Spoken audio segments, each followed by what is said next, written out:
Salut, c'est Denis. Aujourd'hui, on voit comment avoir un jardin médicinal. En fait, j'essaie dans cette vidéo de t'expliquer une méthode qui est pour moi la plus simple pour pouvoir en posséder un.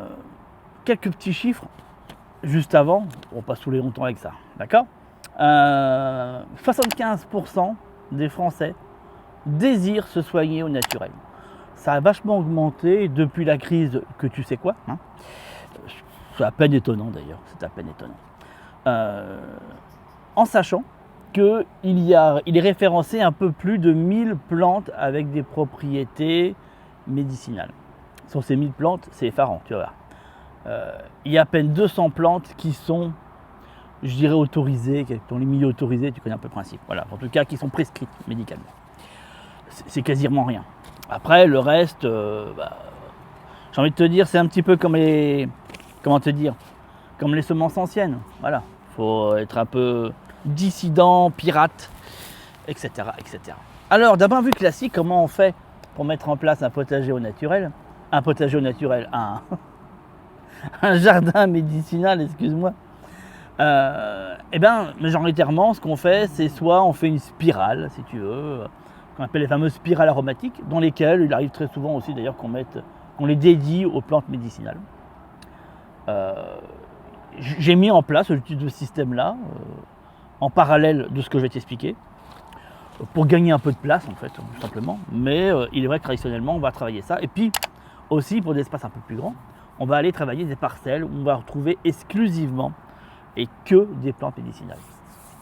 Dans le principe des jardins de simple moyenâgeux qu'on a reproduit, où tu sais, et ça rend dans le principe, tu sais, d'un côté on met les plantes médicinales, de l'autre côté on met le verger, et encore de l'autre côté on met le potager. Alors c'est quelque chose qui a toujours cours aujourd'hui, qui a, je dirais, comment t'expliquer ça, qui peut avoir du sens, ou ne pas en avoir, après tout dépend de comment l'orientation on veut prendre. C'est vrai que pour un jardin médicinal, ça s'entend pas mal, c'était comme ça que dans les monastères d'ailleurs souvent, dans les jardins alliés aux monastères, et aux hôpitaux de cette époque-là, on mettait ce type de jardin dans cette manière-là parce que c'était pratique, si tu veux. On allait chercher les plantes qui allaient servir de remède pour pouvoir soigner, voilà. Ça fonctionnait comme ça. Moi, le système que j'ai mis en place est très différent en fait sur le mode de culture de ce que l'on peut trouver dans un système jardin des simples, jardin au carré, appelle-le, voilà, de différentes manières, parce que j'ai souhaité le rendre plus, d'un côté peut-être un peu plus moderne, mais surtout plus pratique. Et ça s'adresse parfaitement, j'ai envie de te dire, si tu possèdes peu d'espace, dans lequel tu te vois difficilement créer un nouvel espace spécifique pour ton jardin médicinal, où tu dis, ouais j'aimerais, mais où? Parce que là j'ai le potager et je n'ai pas l'espace supplémentaire pour. Et si tu veux, j'ai développé, alors si tu me suis depuis un petit moment, logiquement tu vois de quoi je parle. Si tu découvres par première fois cette vidéo, voilà, tu vas découvrir le système. J'ai fait en sorte que le jardin potager puisse accueillir à la fois des plantes médicinales, mais aussi un reliquat et ce qui peut éventuellement pousser en termes de plantes sauvages, mais aussi, comme tu peux le voir, là j'ai un jeune fruitier, et donc aussi des arbres fruitiers. Mélanger un peu ce que tu vois là ici, des fleurs. Donc c'est un mélange si tu veux. On a légumes, plantes médicinales, fleurs, arbres fruitiers, plantes sauvages. Tout ça au sein de la même parcelle, on cultive tout ça. Alors l'idée là-dedans, tu te doutes, il y a plein de raisons. Les principales raisons, déjà, c'est d'associer les légumes ensemble, mais pas que. On pourrait croire qu'il n'y a que les légumes qui s'associent ensemble, ce qui est faux. Il y a d'autres plantes qui peuvent s'associer. Et tous les bienfaits qu'ils vont créer avec. En plus de tout ça, ça attire une biodiversité beaucoup plus diversifiée, beaucoup plus variée, et qui en plus derrière permet, quand on travaille sur un sol vivant, d'amener un peu plus rapidement, à mon sens, un état d'équilibre. Si j'ajoute en plus derrière, ce principe de mélange, j'obtiens aussi en parallèle des plantes qui vont à la fois pouvoir repousser certains ravageurs et éventuellement, voire même les attirer dans un seul coin, si tu veux, limiter les casses, c'est plus comme ça que je dirais, parce que j'ai des multiples odeurs qui se mélangent. Voilà un petit peu le principe, comment je le fais. Moi, le mien, il est placé et il va s'intensifier l'année prochaine au niveau médicinal, beaucoup plus. Je l'ai calé, par système. J'ai tout ce qui correspond au système, je vais dire sanguin, tout ce qui correspond aux voies ORL et ainsi de suite. Tu vois un petit peu comment je l'ai fait. De manière à s'y retrouver facilement. Si on a voilà, un rhume, un machin, c'est la parcelle numéro 2. Si au contraire, je ne sais pas, tu vois, voilà, on a de la migraine, tu vois, des choses dans ce rapport-là, c'est plutôt la parcelle numéro 3 et ainsi de suite. Tu comprends, voilà comment c'est fait. La dernière parcelle que j'ai est dédiée aux plantes toxiques et mortelles. Il y a une raison pour laquelle je les cultive. C'est pas forcément le truc que je conseille à quelqu'un qui débute, même voire absolument pas.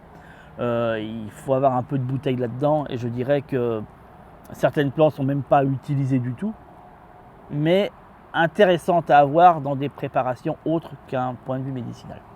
C'est la raison pour laquelle je les ai. Ça mériterait, rien que ça, tu vois, la partie toxique, potentiellement mortelle, parce que j'ai comme la digitale,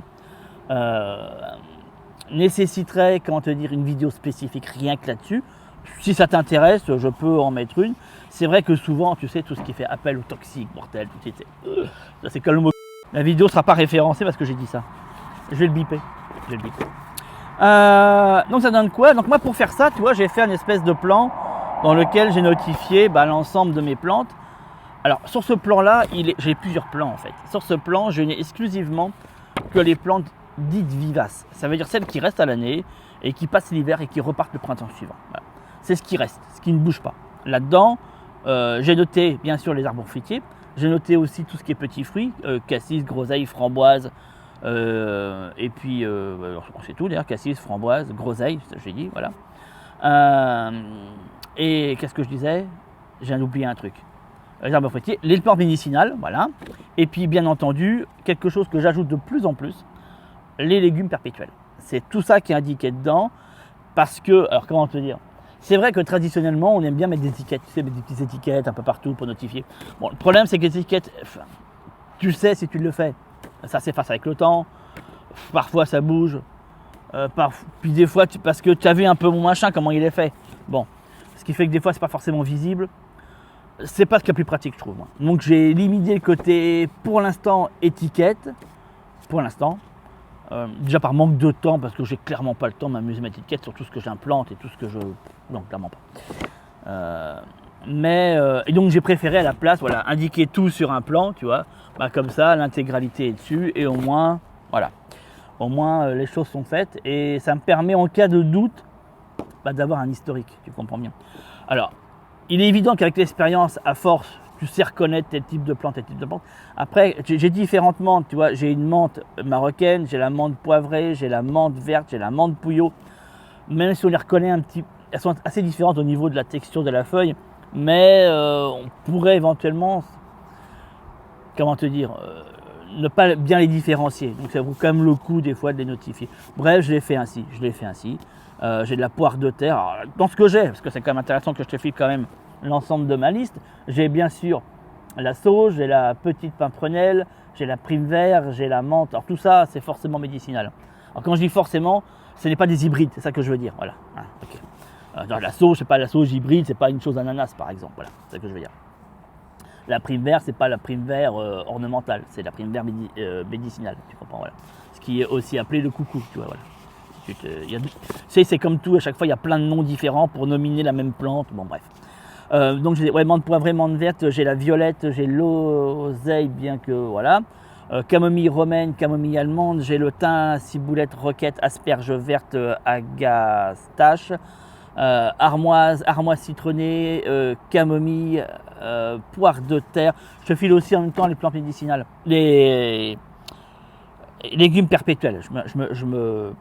Voilà.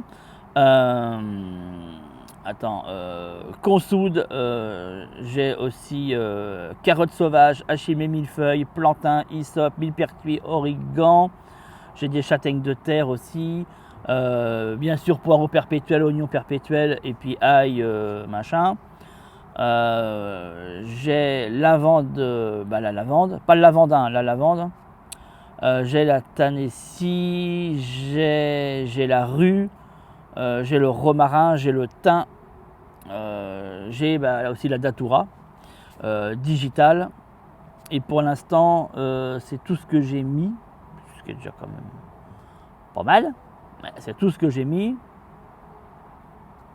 J'en oublie certainement. C'est marrant, je suis en train d'en oublier un. Non, j'en oublie pas. Non, j'en oublie pas. Et j'ai une trentaine de nouvelles variétés que je vais implanter l'année prochaine, en plus de tout ce que j'ai là. Voilà, comme ça tu le sais. Donc je te referai certainement une vidéo, je te donnerai l'intégralité de tout ça. Je trouve que, enfin, comment te dire, je vais finir là-dessus. Je trouve que essaie d'implanter un minimum de 10-15 variétés différentes de plantes médicinales pour avoir au moins un petit panel. D'accord. Je ferai certainement d'autres vidéos, j'en ai déjà fait quelques-unes déjà par rapport à ça, mais sur la récolte, l'utilisation, les différents remèdes que l'on peut avoir, c'est monumental si tu veux en termes de connaissances à avoir par rapport à ça, c'est assez important. Avec sur le millepertuis, il y a des usages différents. Toi, le millepertuis, j'en fais une huile, j'en fais un macérat qui me sert de macérat huileux, tu vois, voilà. Enfin, etc., tu vois. J'ai la bourrache, tiens, toi je vous disais que j'en oubliais un. Ben voilà, la bourrache. Je sais mec, j'étais en train de le chercher en même temps. Bourrache capucine, tiens voilà, tu vois, voilà. Les deux que j'ai zappées. Parce qu'elles reviennent sans arrêt. Bref, voilà, je ferai d'autres machins là-dessus. Si tu es intéressé par d'autres vidéos sur le sujet, n'hésite pas à me le dire. J'en ferai beaucoup.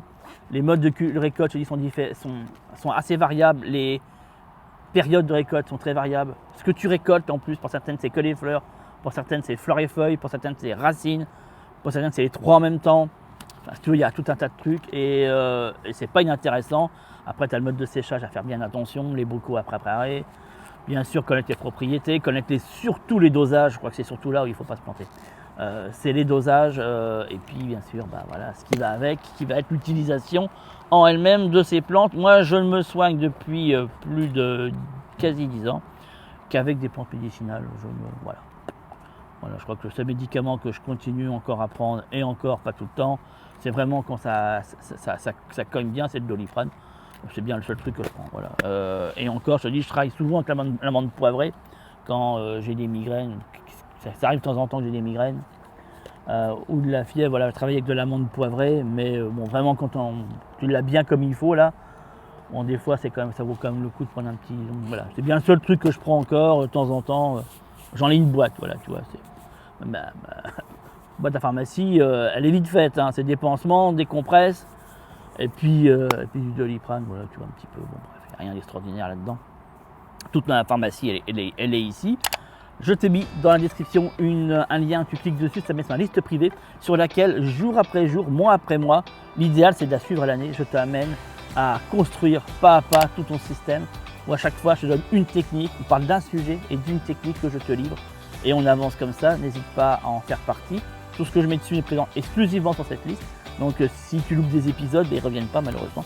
Donc voilà, si tout ça t'intéresse et que tu as envie de continuer à le mettre en place, rejoins-moi là-dessus. Je te dis à tout de suite, ciao.